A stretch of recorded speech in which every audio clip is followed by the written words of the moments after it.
जय हिंद, नमस्कार दोस्तों। स्वागत है आपका विहांश इंस्टीट्यूट के यूट्यूब चैनल पर। सोशियोलॉजी का यूनिट 1 हमने डिकोड किया था पिछले सेशन में, आपने वो वीडियो देखा होगा।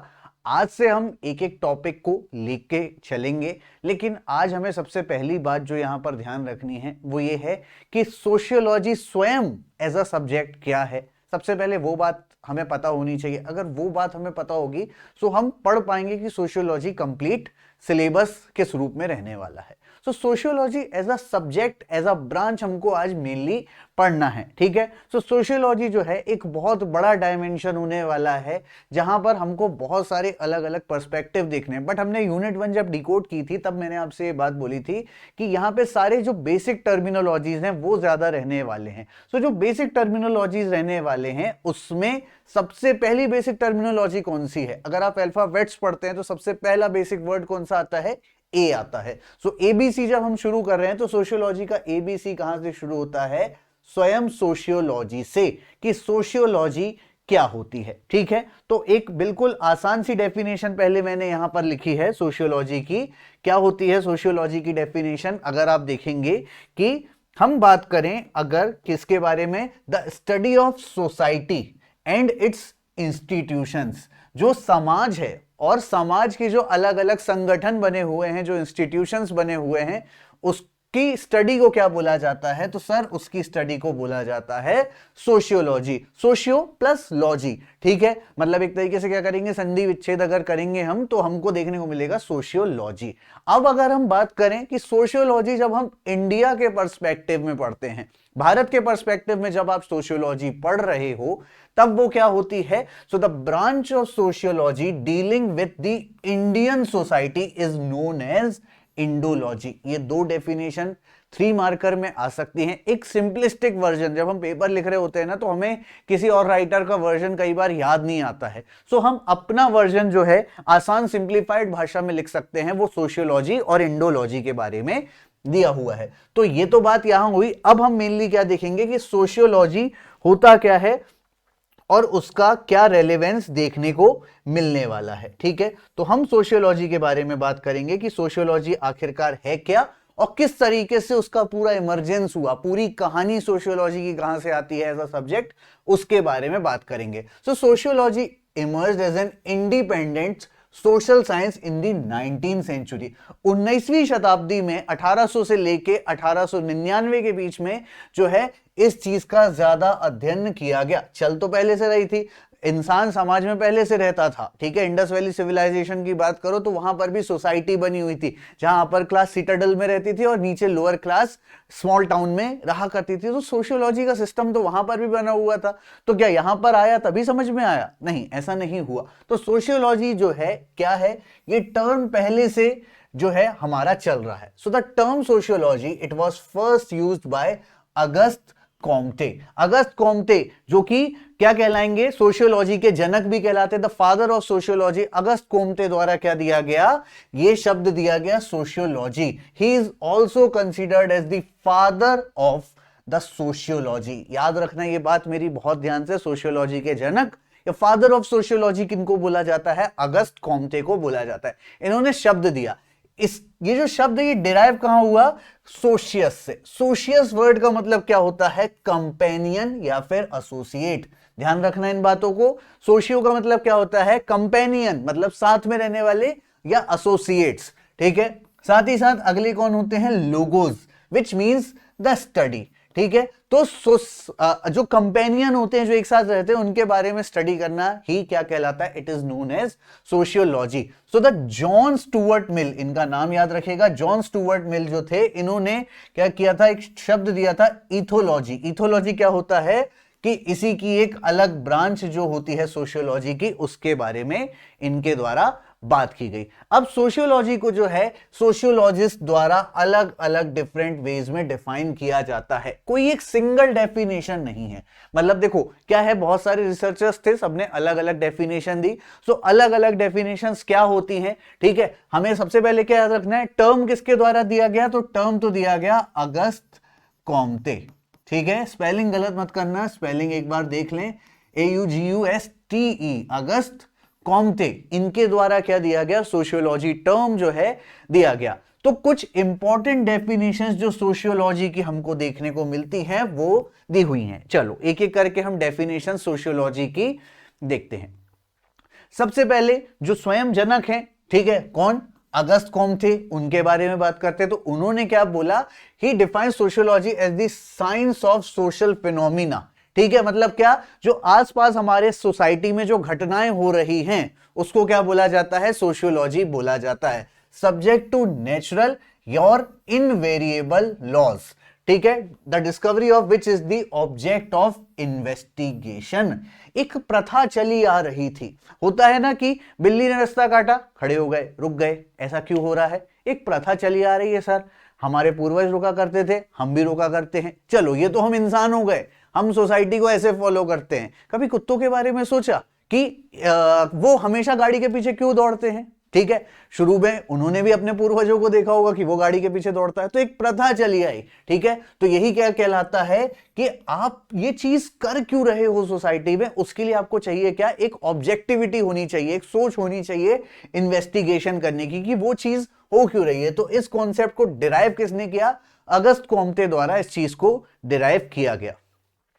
अगला किंग्सले डेविस, किंग्सले डेविस यहां पे डेफिनेशन देते हैं क्या, sociology is the science of social institutions. जहां पर भी साइंस आ जाता है, जहां पर भी साइंस आ जाता है वहां पर क्या आ जाती है, रीजनिंग आ जाती है, तर्कवाद आ जाता है कि अगर ये हो रहा है तो क्यों हो रहा है, इसके होने के पीछे क्या चीज है, क्या कारण है। तो वो चीज किंग्सले डेविस द्वारा डिराइव की गई कि science of social institution is known as sociology. अगला है एमाइल डर्कहाइम। डर्कहाइम जो है एक बहुत इंपॉर्टेंट फिलोसोफर रह चुके हैं, उन्होंने क्या बोला, sociology is the science of social institutions. ठीक है, तो मैंने आपको दोनों डेफिनेशन कंबाइन करके दे दी कि सोसाइटी के बारे में और उसकी इंस्टीट्यूशंस, जहां पर डर्कहाइम इसके बारे में बात करते हैं। ठीक है, डर्कहाइम किस पर जोर देते हैं, सोशल इंस्टीट्यूशंस होनी चाहिए, उसको डर्कहाइम जो है इजाजत देते हैं। अगले हैं ऑगबॉर्न एंड निम्कॉफ। ऑगबॉर्न और निम्कॉफ ये कहते हैं sociology is the scientific study of social life. जो सोशल लाइफ, जो सामाजिक जो जीवन चल रहा है उसकी साइंटिफिक स्टडी करना। ठीक है, अगर जैसे बाय चांस हम मान लें कि कोई भी घटना हमारे आसपास हो रही है, जैसे सोसाइटी में भी सबसे फेमस इवेंट क्या हो रहा है, राम मंदिर बन रहा है, तो राम मंदिर क्यों बना, राम मंदिर के पीछे की पूरी कहानी क्या है, ठीक है, सोसाइटी में लोगों ने क्या क्या बलिदान दिए, क्या क्या सारी चीजें हुई, वो पूरा सब कहां आ जाता है, ऑगबॉर्न और निम्कॉफ की डेफिनेशन में, जहां वो कहते हैं सोशल लाइफ का हमको क्या होना चाहिए, साइंटिफिक स्टडी करना चाहिए, जिसको हम क्या बोलते हैं, सोशियोलॉजी के नाम से जानते हैं। अगले कौन है, फ्रैंकलिन हेनरी गिडिंग्स। ठीक है, ये क्या है, ये कहते हैं the science of social phenomena. जो आसपास हमारे सोशल फिनोमिना है, घटनाएं हो रही हैं, उसके बारे में पढ़ना ही सोशियोलॉजी कहलाता है। अगले कौन है, हेनरी फेयरचाइल्ड। इनके द्वारा क्या कहा गया, sociology is the study of man, इंसान के बारे में, and is human environment in their relation to each other. ठीक है, एक इंसान है और इंसान का सोसाइटी से क्या रिलेशन है, किसी से व्यवहार अच्छे हैं, किसी से व्यवहार खराब है, उसको किसके द्वारा, हेनरी फेयरचाइल्ड द्वारा डिराइव किया गया। एक और इंपॉर्टेंट फिलोसोफर आते हैं जिनका नाम क्या है, मैक्स वेबर। मैक्स वेबर यहां पे क्या कहते हैं, sociology is the science which attempts the interpretative understanding of social action. जो सोशल एक्शन हम ले रहे हैं उसका एक इंटरप्रिटेशन होना चाहिए कि अगर ये हुआ है तो इसका मतलब क्या है, in order thereby to arrive at a casual explanation of its course and effects. ठीक है, इसके बारे में पता होना चाहिए। यह बात किसने बोली, मैक्स वेबर द्वारा बोली गई कि अगर कोई घटना हो रही है तो उसके पीछे की एक साइंटिफिक स्टडी क्या है वो जाननी चाहिए। इसको उन्होंने सोशियोलॉजी के टर्म्स में डिफाइन किया। तो मैक्स वेबर जो है यहां पर बहुत इंपॉर्टेंट रोल प्ले करते हैं, क्योंकि मैक्स वेबर की ये बात जो है एक एग्जाम्पल के साथ होनी चाहिए कि अगर कोई भी चीज हो रही है हमारे आसपास, हम ऐसा कुछ करते हैं अपनी सोसाइटी में, तो ये क्यों करते हैं, इसके पीछे क्या तर्कवाद है, क्या कारण होने चाहिए, वो हमें सोशियोलॉजी से डिफाइन किया जा सकता है। ये बात कौन बोलते हैं, मैक्स वेबर बोलते हैं। अब देखो, अब बात आती है, तो सारी डेफिनेशंस हो गई, बट अब आता है कि सोशियोलॉजी को हम एक सेपरेट ब्रांच ऑफ स्टडी के रूप में किस तरीके से देखते हैं, कि मतलब सोशियोलॉजी की अगर बात की जाए कि उसको अलग से क्यों देखा जा रहा है, क्या उसके सारे तर्कवाद हैं और क्यों उसको अलग से पढ़ा जा रहा है, क्या उसका आज के समय में रेलेवेंस आपको देखने को मिलता है। तो सोशियोलॉजी जो है इसका एज अ डिसिप्लिन, मतलब एज अ सब्जेक्ट, इसका बर्थ माना जाएगा कहां से, बार बार डायनामिकली जो चेंजेस हो रहे थे, कहां पर, यूरोपियन सोसाइटीज में जो चेंज हो रहे थे वहां से इसका बर्थ देखा जाता है। So just as any idea shaped by its social context, sociology emerged as a product of the profound transformations witnessed in Europe. Europe में जो लगातार ट्रांसफॉर्मेशंस देखने को मिल रहे थे, कभी रेनेसां आ गया, कभी ब्रिटिश में ब्लडलेस रिवॉल्यूशन आ गया, ठीक है, फ्रेंच रिवॉल्यूशन आ गया, ये सारी चीजें, और बाद में इसका इंटेलेक्चुअल, मतलब इस पर जो स्टडी की गई, उसका वो घर बनता है United States of America. America पर इस पर डिटेल्ड रिसर्च की गई। So this journey towards the establishment of sociology was deeply rooted in both social and intellectual upheavals, जिसको एक fascinating study of human evolution बता दिया गया कि हमारी जो सोशियोलॉजी है वो क्या है, हमारा एक एवोल्यूशन है, बट एक सोसाइटी के रूप में, ठीक है, क्योंकि हम एंथ्रोपोलॉजी में भी काफी ओल्ड फॉसिल्स के बारे में पढ़ते हैं, लेकिन सोशियोलॉजी हमें एज अ सोसाइटी जो है बताती है कि हम कहां से आए, कहां से हमारा उदय हुआ, वो सारी चीजें हमें यहां पर ड्राइव होती हैं। सो सोशियोलॉजी को अगर ब्रॉडर पर्सपेक्टिव में देखें तो क्या है, ये एक साइंटिफिक स्टडी है। किन चीजों की साइंटिफिक स्टडी? सबसे पहले ह्यूमन जिस सोसाइटी में रह रहा है उसकी साइंटिफिक स्टडी, साथ ही साथ सोशल इंटरेक्शंस, वो किनसे मिल रहा है, और साथ ही साथ सोशल चेंज, जो उसके आसपास बदलाव हो रहे हैं, जो चेंज हो रहे हैं, ठीक है, वो सारे चेंजेस को ऑब्जर्व करना ही क्या कहलाती है, सोशियोलॉजी कहलाती है। So it aims to understand the patterns, causes and consequences of social phenomena at various levels. अलग अलग लेवल्स पे जो फिनोमिना हो रही हैं उसके बारे में बात करना। और ये दिखती कहां है? एक इंडिविजुअल की व्यवहारिकता बदलती है, ठीक है, अलग अलग ग्रुप्स में कुछ अलग चीजें देखने को मिलती है, इंस्टीट्यूशंस में हमें समझ में आता है, कल्चर देखने को मिलता है, सोसाइटी देखने को मिलती है। तो जो सोशियोलॉजी है वो क्या करती है? It explores the diversity and complexity of human societies across time and space. समय के साथ, वक्त के साथ सब कुछ बदलता है। जो चीज अगर नहीं बदलेगी तो क्या होगा, उसमें एक तरीके से क्या आ जाएगा, स्टेग्नेशन आ जाएगा। अगर आप बदलाव नहीं करेंगे तो आप में क्या आ जाएगा, stagnation.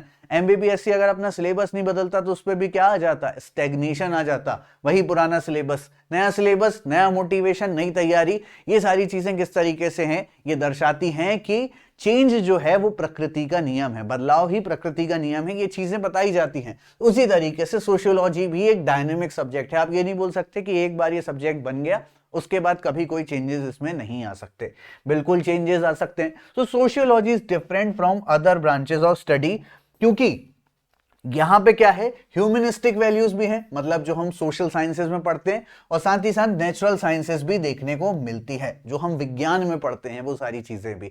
So it aims to study only the social phenomenon and social institution. सामाजिक जितनी भी बदलाव, चेंजेस आ रहे हो, साथ ही साथ जो इंस्टीट्यूशंस हैं उनके बारे में बात की गई है। तो आज जो है हम मेनली क्या देखेंगे, आज हमको मेनली बात करना है historical background of sociology as a separate branch of study. कहां से इसकी ऐतिहासिक पृष्ठभूमि या हिस्टोरिकल बैकग्राउंड बनाया गया, क्या भूमिका बनी, उसके ऊपर बात करनी है हमें। So to understand the emergence of sociology it's crucial to delve into the religious fabric of European society. हमको सबसे पहले कहां चलना है, यूरोपियन सोसाइटी में चलना है, यूरोप में चलना है, ठीक है। तो यूरोप में ही समाज में जितने बदलाव आए उसी का इंप्लीकेशन जो है सोशियोलॉजी एज अ सब्जेक्ट देखता है, ठीक है। अगर अर्ली स्टेजेस की बात करो, शुरुआती दौर की बात करो, तो Europe was characterized by a deeply religious nature, जहां पर हर एक सेगमेंट में किसका कौन बोला करता था, चर्च बोला करते थे कि ये काम ऐसे होगा, ये काम ऐसे होगा, ये सारी चीजें, मतलब मौलवियों का ज्यादा प्रेजेंस देखने को मिलता था, प्राइस्ट का ज्यादा प्रेजेंस देखने को मिलता था। Where the church held the highest authority, आपको यहां पर चर्च की सबसे ज्यादा अथॉरिटी देखने को मिलेगी।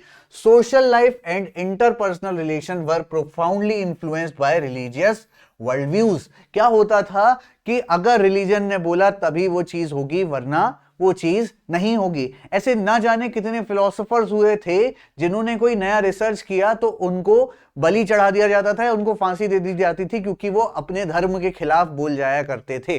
ठीक है, ऐसे बहुत सारे इंसिडेंट्स यूरोप में हुए हैं। क्यों हुए हैं ऐसे इंसिडेंट्स? द रीजन बीइंग कि वहां पर जो है रिलीजियस इन्फ्लुएंस देश में, सोसाइटी में ज्यादा देखने को मिलता था, तो वो रिलीजियस इन्फ्लुएंस वहां पर बरकरार रहता था।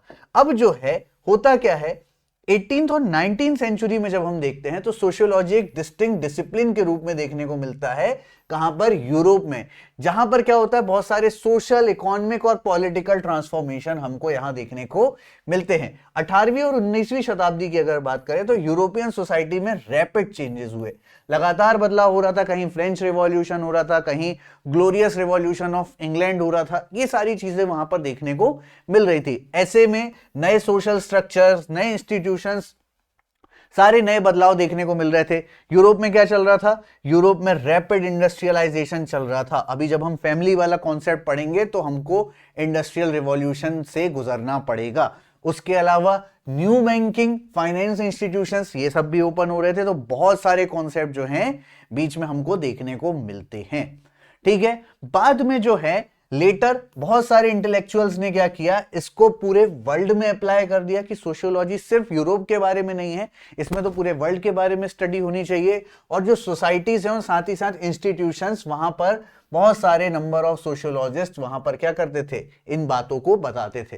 सो the new methods and new perspective to look into social institutions and social changes were applied. इसलिए क्या होता है, सोशियोलॉजी की अलग अलग ब्रांचेस यहां पर इमर्ज होती हैं। ठीक है, तो सबसे पहले अगर हम इवोल्यूशन देख रहे हैं तो उसमें जो अलग अलग फैक्टर्स रिस्पॉन्सिबल हैं, उसमें सबसे पहला डोमेन आपको देखने को मिल जाता है कौन सा, कि सोशल, पॉलिटिकल और साइंटिफिक चेंजेस जो हुए सोसाइटी में वो किस तरीके से थे। तो सबसे पहले हम बात करेंगे एनलाइटमेंट के समय की, कि एनलाइटमेंट क्या था। अच्छा, इसको एनलाइटमेंट बोला जरूर जाता है, बट एक बार अगर हम टाइमलाइन देख लेंगे तो हमको ज्यादा अच्छे से क्लियर हो जाएगा। तो देखो यहां पे मैंने पूरी एक टाइमलाइन बना दी है जो कि आपको स्क्रीन में दिख पा रही होगी, कि सबसे पहले आपने हिस्ट्री में सुना होगा कि हिस्ट्री में मेनली 3 पीरियड माने जाते हैं, ancient history, medieval history, modern history. ये तो भारत का पर्सपेक्टिव है, दुनिया भी इसको इसी पर्सपेक्टिव में मानती है। एंशिएंट हिस्ट्री मतलब जब रोमन एम्पायर हुआ करता था, बाइजेंटीन एम्पायर हुआ करता था, तब की बात हो रही है। बीच में ओटोमन एम्पायर जो है कब्जा कर लेता है, जहां पर रोमन्स को अपनी जगह छोड़ के भागना पड़ता है यूरोप के दूसरे देशों में। वहां पे बहुत सारा रिसर्च वर्क, बहुत सारी फिलॉसफी, सब कुछ चल रहा था। फिर एक दौर आता है जब मेडिवल पीरियड चलता है, मतलब मेडिवल पीरियड जो कि ओटोमन का साम्राज्य इस दुनिया में चल रहा था। तब उस दौर को क्या बोला गया, उसको बोला गया डार्क एजेस। सोशियोलॉजी इसको डार्क एजेस के फॉर्म में रिप्रेजेंट करती है। और सोशियोलॉजी में ही उसके बाद कॉन्सेप्ट कौन सा आता है, रिनेसां या फिर रिनेसांस बोला जाता है, पुनर्जागरण जिसको बोलते हैं। मतलब यूरोप वापस जागा, उसने अपने अंदर एनलाइटमेंट किया, तो इसी चीज को क्या बोला जाता है, इसी को बोला जाता है एनलाइटमेंट। ठीक है, फिर आगे हम देखेंगे इंडस्ट्रियल रिवॉल्यूशन, उसका क्या असर पड़ा। फ्रेंच रिवॉल्यूशन जो कि सबसे इंपॉर्टेंट माइलस्टोन है, और यहीं से मॉडर्निज्म की डेफिनेशन निकल के आती है। और आज के समय में जो हमारी सोसाइटी है उसको न्यू सोशियोलॉजी या फिर आज के पर्सपेक्टिव की जो सोशियोलॉजी है वो बोला जाता है। तो ये तो हमारा पूरा क्या हो गया, ये हमारा रिप्रेजेंटेशन हो गया, हम सोशियोलॉजी को किस तरीके से देखते हैं। बट अभी जब यहां बात हो रही है तो सबसे पहले बात होती है किसकी, एनलाइटमेंट के बारे में। मतलब पुनर्जागरण, अंदर एक लाइट जली, ठीक है, अंदर रोशनी हुई, तो हमको ये आइडिया लगा कि हमको करना क्या है। तो सोशियोलॉजी एज अ सब्जेक्ट वहां पे क्या होता है, इमरजेंस।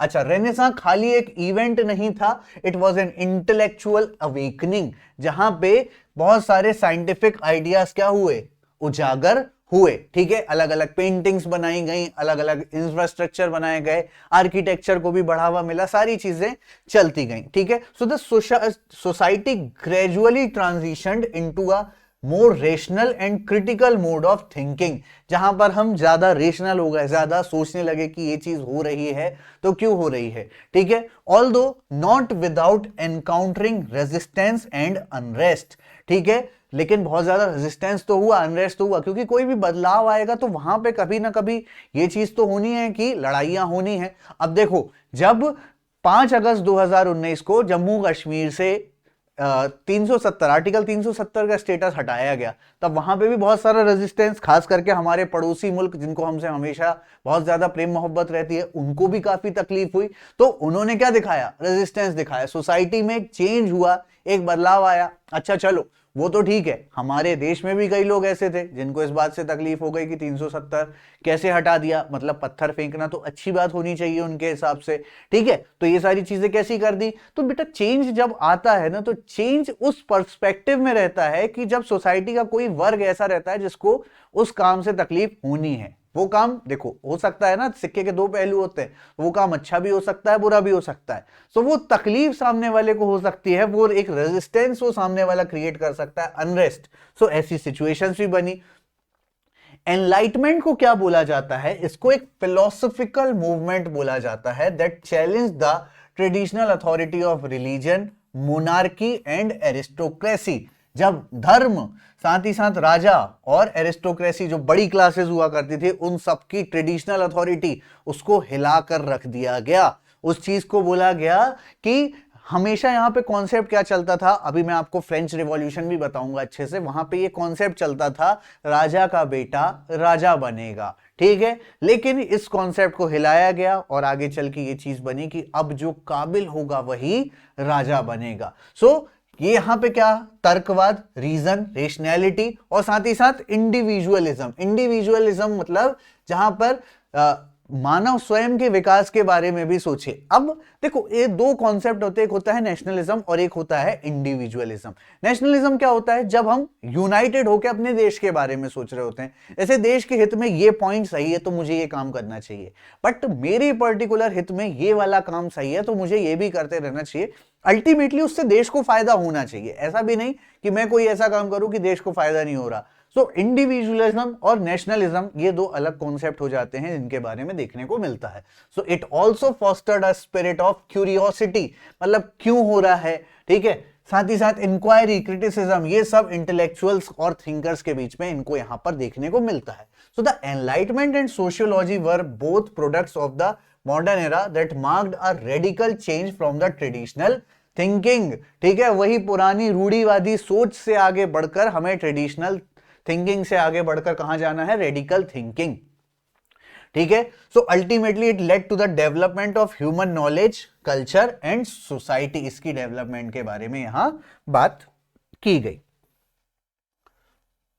चलो, the role of industrial revolution and emergence of society. अब होता क्या है, ज्वाइंट फैमिली के कॉन्सेप्ट में हम देखेंगे कि इंडस्ट्रियल रिवॉल्यूशन में क्या हुआ, बड़ी बड़ी इंडस्ट्रीज, बड़ी बड़ी फैक्ट्रीज लगना शुरू हुई। तो जो लोग जैसे गांव में रहा करते थे, पूरे परिवार के साथ एक साथ रहते थे, वो उसमें से कुछ लोग छोड़कर आए, छोटी छोटी यहां कॉलोनीज बन गई।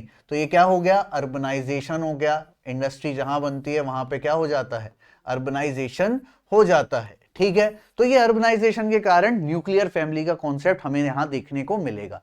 सो द इंडस्ट्रियल रिवॉल्यूशन, जो कि कहां पर आया था? यूरोप में देखने को मिलेगा, ठीक है, जहां पे मशीनरी आई थी। So it was a technological revolution that transform the modes of production, transportation and communication. इससे क्या होता है? इकोनॉमी, जो अर्थव्यवस्था रहती है, it move from agriculture to industry, मतलब प्राइमरी सेक्टर। अभी आप इकोनॉमिक्स में प्राइमरी, सेकेंडरी, टर्शरी सेक्टर भी पढ़ेंगे, जहां प्राइमरी सेक्टर कौन सा है? एग्रीकल्चर। सेकेंडरी कौन सा देखने को मिलेगा? मैन्युफैक्चरिंग। और टर्शरी कौन सा है? सर्विसेज देखने को मिलेगा। सो वहां पे लगातार चेंज देखने को मिलता है। साथ ही में नई सोशल क्लासेस यहां पे राइज होती हैं, मिडिल क्लास आएगी यहां से, और यही देखा सीखी में भारत में भी मिडिल क्लास बनेगी। और उसी मिडिल क्लास से किसका उजागर होगा भारत में? इंडियन नेशनल कांग्रेस, ठीक है। चलो, नई सोशल क्लासेस बन गई, कैपिटलिस्ट बन जाएंगे, वर्कर्स, कंज्यूमर्स, ये सारी क्लासेस हमें देखने को मिलेंगी। इंडस्ट्रियल रिवॉल्यूशन में जो है एक बात बोली जाती है कि बहुत ज्यादा रैपिड और प्रोफाउंड, लगातार चेंजेस होते जा रहे थे। आज के समय में एआई हर चीज में डोमिनेट करने की कोशिश कर रहा है। सो एआई अगर आ रहा है तो एआई के साथ तैयार भी होना पड़ेगा, नए नॉर्म्स इस सोसाइटी में डेवलप होंगे, उनको समझना पड़ेगा। तो ये जितनी भी चीजें होने वाली हैं, ये इंडस्ट्रियल रिवॉल्यूशन ही है। तब भी था, आज भी है। तो लगातार बहुत तेजी से बदलाव हो रहे हैं। आप अपना सिलेबस देख रहे हो, सिलेबस में भी बदलाव हो रहे हैं। एंटरप्रेन्योरशिप जैसा टॉपिक जोड़ा जा रहा है, सोशियोलॉजी जैसा टॉपिक जोड़ा जा रहा है, इकोनॉमी जैसा टॉपिक जोड़ा जा रहा है। उसका रीजन क्या है? उसका बेसिक रीजन ये है कि नए सब्जेक्ट्स जो हैं आपकी उनसे फेमिलियरिटी होनी चाहिए, आपको ज्यादा समझ में आना चाहिए कि ये सब्जेक्ट क्यों जोड़े गए हैं। ठीक है, तो यूरोप और अमेरिका में खास करके लेट 18th और अर्ली 19th सेंचुरी में ये सारी चीजें जोड़ी गई, जहां पर एग्रेरियन और साथ ही साथ हैंडीक्राफ्ट इकोनॉमी, हथकरघा जो कहलाता था, ठीक है, उससे हम कहां गए? Industrial and machine based economy हमको देखने को मिलती है। नई सोशल क्लासेस भी यहां पर क्या हो जाती हैं? उजागर हो जाती हैं। लेकिन इसके कारण समस्याएं भी देखने को मिलेंगी। समस्याएं क्या आएंगी?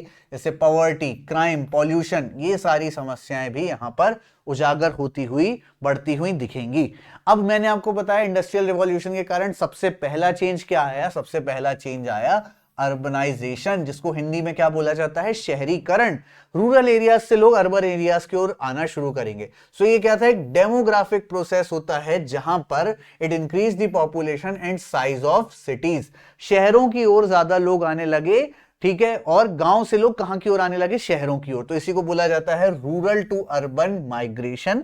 ये प्रोसेस आपको यहां पर दिखने लगेगी। तो इंडस्ट्रियल रिवॉल्यूशन के कारण सबसे पहला चेंज क्या आता है? सबसे पहला चेंज आता है कि लोग सोसाइटी में कहां शिफ्ट होने लगे? अर्बनाइजेशन की ओर। ऐसे में समस्या जैसे कि पॉवर्टी, क्राइम, पॉल्यूशन, ये कुछ समस्याएं भी यहां पर देखने को मिलेंगी। ठीक है, अब इंडस्ट्रियल रिवॉल्यूशन के कुछ इंपैक्ट जो देखने को मिले, उसी के कारण क्या हुआ? सोशियोलॉजी को एक डिस्टिंक्ट डिसिप्लिन बना दिया गया। जब सोसाइटी का ट्रांसफॉर्मेशन देखा गया, ये पता चला कि एक कॉन्सेप्ट जो था इंटेलेक्चुअलिज्म का, खास करके जो एनलाइटमेंट का कॉन्सेप्ट, वो हम रेनेसां में पढ़ रहे थे, बट एक कॉन्सेप्ट समझ में आया कि लगातार चेंजेस हो रही हैं। ठीक है, रैपिड क्या हो रहा है? रैपिड चेंजेस हो रहे हैं, इसलिए इसको सोशल फिनोमिना कहा गया कि लगातार जो सोशल फिनोमिना में बदलाव हो रहे हैं उनको देखना चाहिए। ठीक है, उन कॉन्सेप्ट को समझना चाहिए। ठीक है, तो अब इसमें होता क्या है? It stimulated the intellectual curiosity. जो इंटेलेक्ट पीपल हुआ करते थे, उनके अंदर क्यूरियोसिटी जागी कि ये चीज हो रही है तो क्यों हो रही है। ऐसे में कई बड़े थिंकर्स और फिलोसोफर्स भी यहां पर आते हैं, ठीक है, जो कि क्या करते हैं? जिन्होंने चेंजेस और चैलेंजेस देखे इंडस्ट्रियल रिवॉल्यूशन के द्वारा। ऐसे में उनके द्वारा कुछ साइंटिफिक मेथड्स को भी यहां पर अप्लाई किया गया।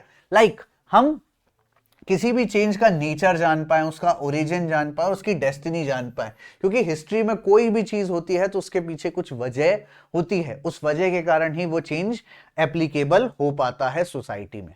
Okay, so it created a demand for new knowledge and information about the social conditions and problems that emerge from the industrial revolution.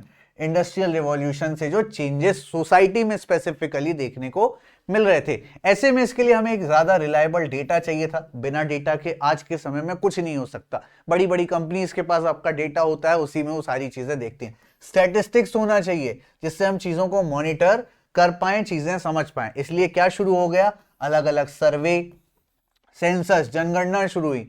ठीक है, सोशल एक्सपेरिमेंट होना शुरू हुए कि सोसाइटी में कुछ एक्सपेरिमेंट्स करेंगे तब हमें चीजें समझ में आएंगी।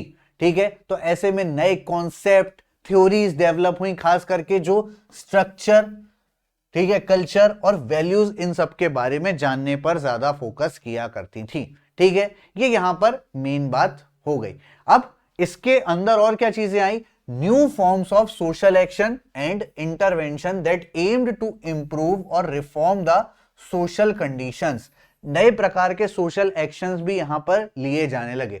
द सोशलिस्ट पार्टिसिपेटेड इन और influence the various social movements. अलग अलग सोशल मूवमेंट्स को इन्फ्लुएंस भी करने लगे कौन? सोशलिस्ट। ठीक है, जहां पर डेमोक्रेसी के बारे में बात हुई, ह्यूमन राइट्स के बारे में बात हुई, सोशल जस्टिस, इन सभी चीजों के बारे में भी बात की गई।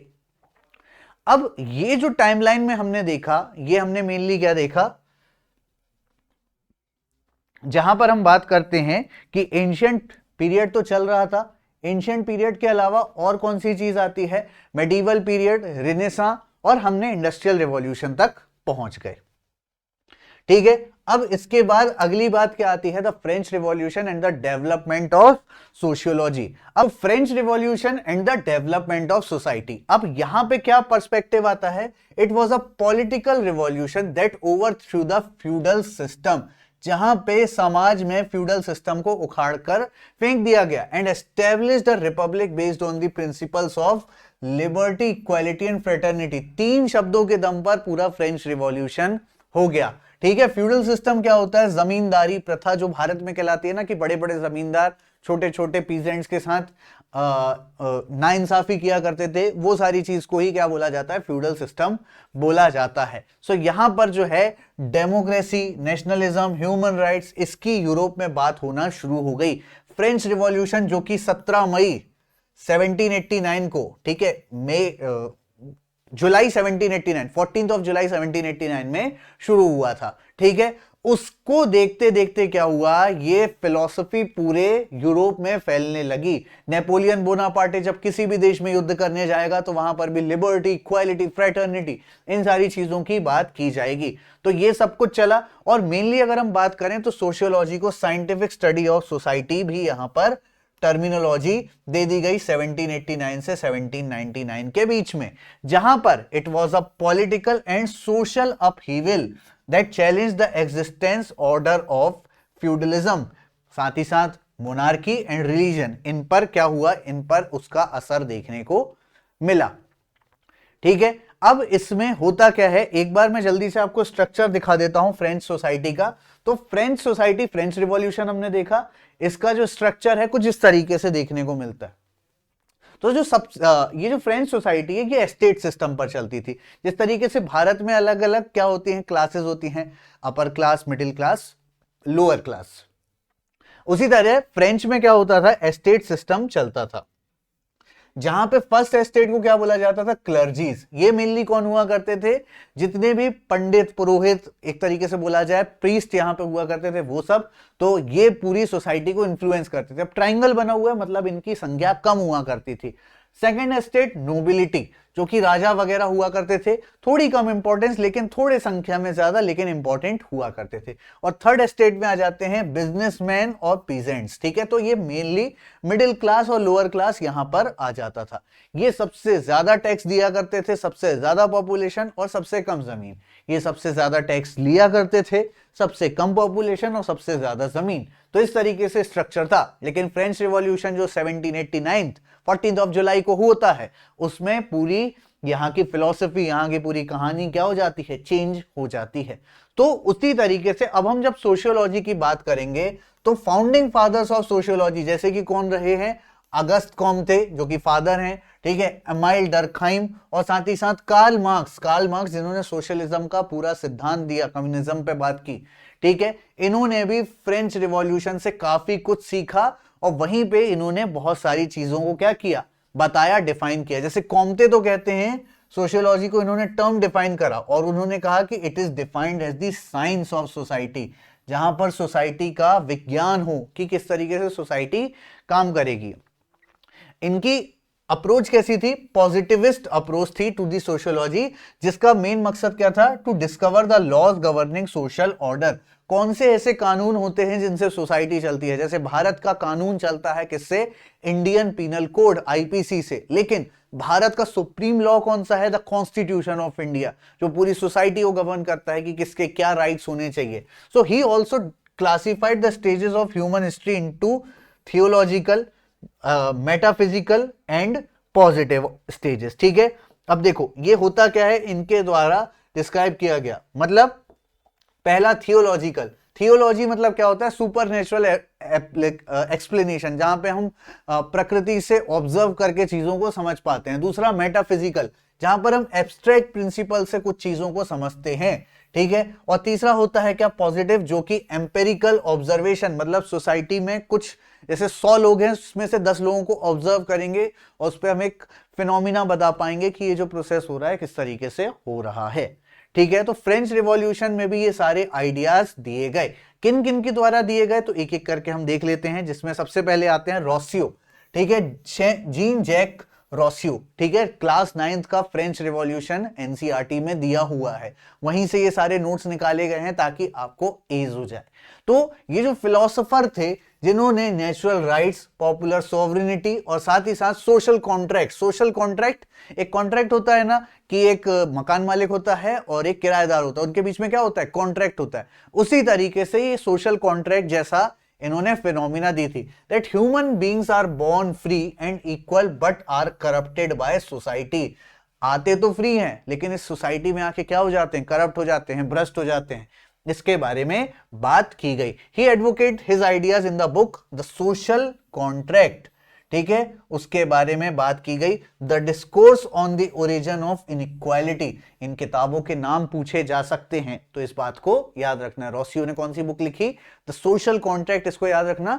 2019 तक के सिलेबस में वर्ल्ड हिस्ट्री में ये चीजें पूछी जाती थी। वोल्टायर जो है, he was the writer who championed for civil liberties, religious tolerance and rationalism. Rationalism मतलब तर्कवाद पे बात की गई। He criticized the abuses of power, ठीक है, चर्च जो है कई बार पावर का गलत इस्तेमाल करता था और साथ ही साथ देश भी। So he also advocated for free trade, free speech, free thought, ठीक है, इसके बारे में इनके द्वारा बात की गई। अगले कौन है, मोंटेस्क्यू भी बहुत इंपॉर्टेंट फिलोसोफर रहे हैं फ्रेंच रिवॉल्यूशन में। इनके द्वारा किताब कौन सी लिखी गई थी, द स्पिरिट ऑफ लॉस, जहां पे गवर्नमेंट को 3 ब्रांचेस में डिवाइड किया जाना चाहिए। 3 पिलर्स ऑफ डेमोक्रेसी जो होते हैं उसमें लेजिस्लेटिव, एग्जीक्यूटिव एंड जुडिशियरी। सोचो कितना इंपॉर्टेंट कॉन्सेप्ट इनके द्वारा दिया गया। अगले कौन है, कॉन्डरकेट जो है, he was a mathematician who applied probability theory to social sciences, जहां पे प्रोबेबिलिटी मतलब 10 में से एक बार ये फिनोमिना होती हुई देखने को मिल सकती है, ठीक है। उसमें इन्होंने राइट्स, डेमोक्रेसी, एजुकेशन, प्रोग्रेस, इन सब के बारे में भी बहुत सारी बात की। अगले कौन थे, फाउंडिंग फादर्स ऑफ सोशियोलॉजी में हम किन किन को देखते हैं। सबसे पहले हमने अगस्त कोम्ते के बारे में बात करी, जहां पर ये सोशियोलॉजी टर्म तो डिफाइन करते हैं और पॉजिटिविस्ट अप्रोच के साथ सोशियोलॉजी को क्या करते हैं, लेकर चलते हैं, जहां पे इनको मेनली उन्होंने अलग अलग स्टेजेस में डिफाइन किया है। जैसे थियोलॉजिकल हमने देखी, मेटाफिजिकल और पॉजिटिव स्टेज। तो इनकी 3 स्टेजेस जो हैं अगस्त कोम्ते की, वो आपको याद रखनी है, ठीक है। अगले हैं एमाइल डर्कहाइम।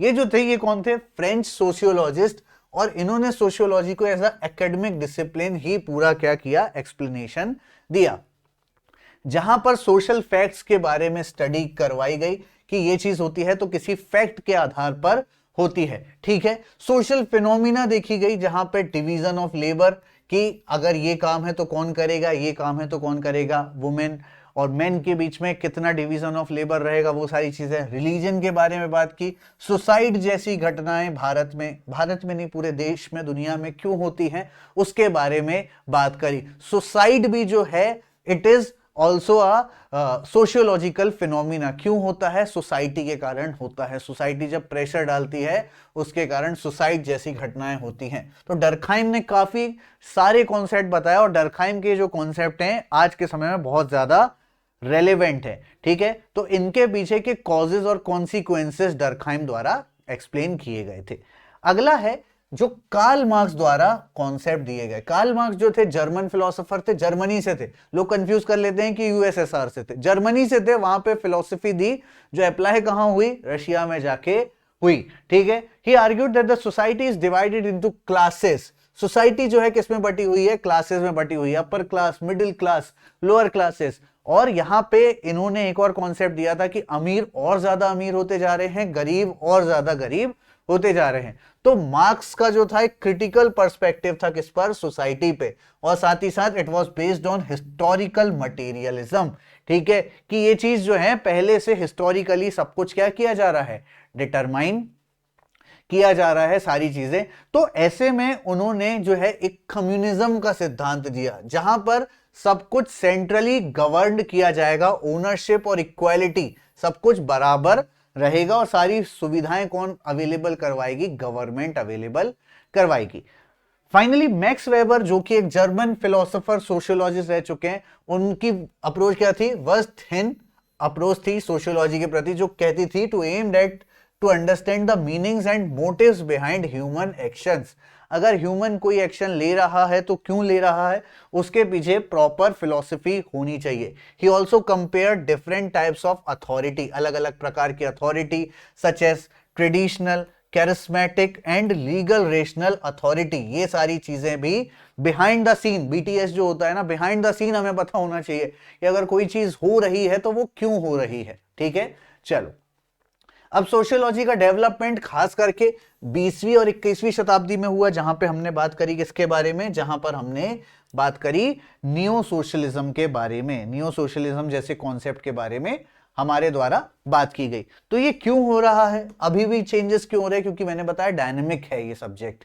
ठीक है, तो इसमें सबसे पहला क्या आ जाता है, जो मेजर डेवलपमेंट्स हुई वो आता है सबसे पहला फंक्शनलिज्म, जहां पे it is a theoretical perspective that views society as a system of interrelated parts that work together to maintain stability and harmony.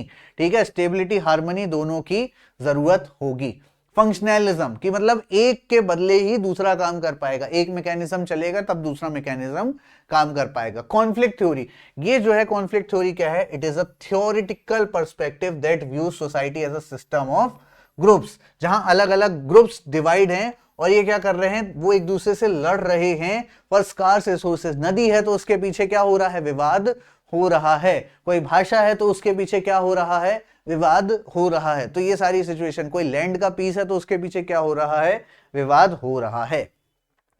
Symbolic interactionism, ठीक है, मतलब सिंबॉलिक इंटरेक्शनिज्म क्या है, एक थ्योरेटिकल पर्सपेक्टिव है जहां पर सोसाइटी को as a product of social interaction देखा जाता है based on symbols and meanings. अलग अलग जो सिंबल्स होते हैं, अलग अलग जो मीनिंग्स होते हैं, उनके आधार पे देखा जाता है। So it focuses on how people construct their identities, वो कैसे अपनी आइडेंटिटी, अपना रोल, अपनी रियलिटीज जो है कम्युनिकेशन और इंटरेक्शन के थ्रू निभाते हैं। अगला क्या है, फेमिनिस्ट सोसाइटी, फेमिनिस्ट सोशियोलॉजी, जहां पर क्या अप्रोच देखी जाती है कि फेमिनाइन को भी, मतलब फीमेल को भी एक इंपॉर्टेंट रोल मिलना चाहिए सोसाइटी में। ठीक है, उसके बारे में ये भी एक नियो सोशलिज्म का कॉन्सेप्ट है।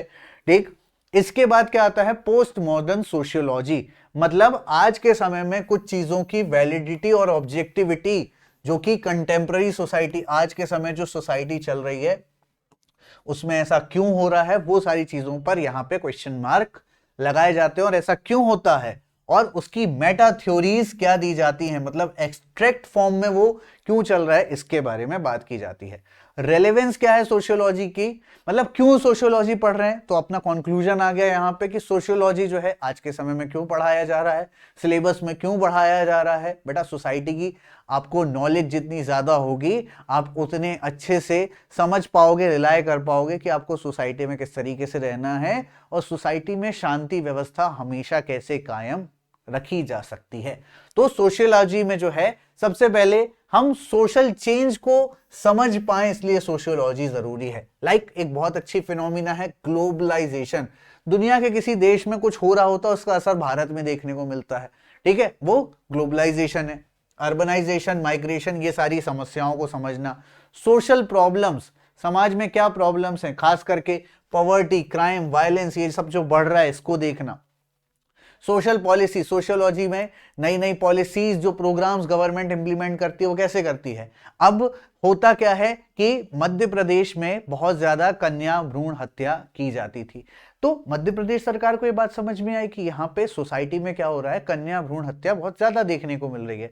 मध्य प्रदेश सरकार ने वहां पे लागू क्या किया, मध्य प्रदेश सरकार ने स्कीम लागू करी लाडली लक्ष्मी योजना। लाडली लक्ष्मी योजना जिसमें होगा क्या कि बच्चियों के लिए पैसों का आवंटन किया जाएगा ताकि उनको सही सुविधाएं मिल पाएं। ठीक है, उसके अलावा और भी योजनाएं, जैसे मध्य प्रदेश सरकार जो है किसानों को लेकर भी काफी रहती है, आश्वस्त रहती है कि इनके लिए भी हमें काम करना है। तो अलग अलग योजनाएं चलती रहती हैं, जैसे कि भावांतर भुगतान योजना, ठीक है, उसके अलावा चरण पादुका योजना। तो ये सारी जो योजनाएं जब सरकार बनाती है तो सोशल पॉलिसी किस पे निर्धारित होती है, sociology as a subject.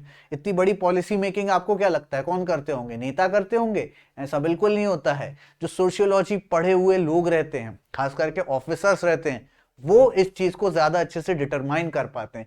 Social action, समाज में क्या क्या एक्शन लिए जाएं। मोदी जी ने झाड़ू उठाई तो उनको देख के सबने झाड़ू उठा दी, बन गया क्या, स्वच्छ भारत अभियान बन गया। 2 अक्टूबर 2014 से जो ये आंदोलन शुरू हो गया था, क्यों हो गया, क्योंकि हमारे देश के सुप्रीम लीडर ने ये काम कर दिखाया। लक्षद्वीप, मोदी जी ने 300 मीटर का वॉक किया होगा, लेकिन लक्षद्वीप को देखो, लक्षद्वीप में क्या हो गया, मालदीव्स की पूरी इकोनॉमी हिला दी। तो ये क्या है, सोशल एक्शन लेने पे भी मजबूर करता है सोसाइटी को। ठीक है, सोसाइटी क्या हो जाती है, इन्फ्लुएंस हो जाती है, और इन्फ्लुएंस करने के लिए कौन चाहिए होते हैं, इन्फ्लुएंसर्स चाहिए होते हैं। ठीक है, तो वो पर्सपेक्टिव यहां देखने को मिलता है। अगली चीज क्या होती है, तो मेनली यहां पे ये जो पर्सपेक्टिव है इनको आपको याद रखने। अब मैंने आपके हेल्प के लिए जो हमने पूरा सेशन पढ़ा, तो यहां पे मैंने जैसे वेरी शॉर्ट 2 मार्कर्स यहां पे अटैच कर दिए हैं। उसके अलावा आपको कुछ 7 मार्कर्स भी देखने को मिलेंगे जिनको आप लिख सकते हैं, आप उनकी थोड़ी सी प्रैक्टिस कर सकते हैं। और एक लॉन्ग क्वेश्चन भी अटैच कर दिया है जिसको आप देख सकते हैं, लिख सकते हैं। साथ ही साथ आप और ज्यादा एनहेंस कर पाए, आपका ज्यादा रिवीजन हो पाए, तो मैंने आपको एमसीक्यूज भी यहां पे 10 एमसीक्यूज अटैच करके दे दिए हैं, वो भी आप लगा सकते हैं। ठीक है, पीडीएफ के लिए आप विहांश इंस्टीट्यूट के टेलीग्राम चैनल पे भी जा सकते हैं, डिस्क्रिप्शन से आपको लिंक मिल जाएगी, वहां से आप ज्वाइन कर लीजिए और इस सेशन को आप देख सकते हैं। यूट्यूब में सेशन को आप देखिए, हमें बताइए किस तरीके का आपको ये सेशन लगा, सारी चीजें किस तरीके से हुई। मिलते हैं नेक्स्ट सेशन में, धन्यवाद, जय हिंद।